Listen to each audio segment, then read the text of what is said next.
தீவிர சிவபக்தரா நீங்கள்? அப்படியானால் சிவனையே சிறை வைத்து பின் காவல் தெய்வமாக மாறியவர் பற்றி தெரிந்து கொள்ளுங்கள். பிரம்மனின் ஆணவத்தை அடக்க அவரின் தலையை கொய்ததால் சிவனுக்கு பிரம்மஹத்தி தோஷம் பிடித்தது. இதனால் சிவபெருமான் ஊர் ஊராக திரிந்து கபால பிச்சை எடுத்து வந்தார். ஒரு நாள் அவர் வல்லம்படுகை என்ற ஊருக்கு வந்தபோது இரவானதால் அந்த ஊர் காவலனான பாவாடை ராயன் அவரை பரதேசி என்று எண்ணி சிவபெருமானை சிறையில் அடைத்தார். மறுநாள் வந்து பார்த்த பாவாடை ராயனுக்கு சிவபெருமான் தன் ரூபத்தில் காட்சியளித்தார். அதைக் கண்ட பாவாடை ராயன் கதறி அழுது தன் தவறுக்கு மன்னிப்பு கேட்டார்.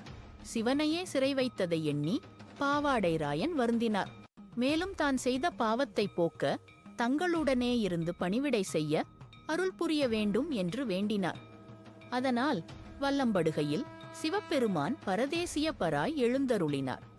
அவருக்கு காவலாக பாவாடை ராயன் இருக்கிறார். இன்றும் கடலூர் மாவட்டம் கொள்ளிடம் ஆற்றின் வடகரையில் வல்லம்படுகையில் பரதேசியப்பர் என்ற திருநாமத்தில் காட்சியளிக்கிறார். அவரின் காவலராக பாவாடை ராயன் எழுந்தருளியுள்ளார்.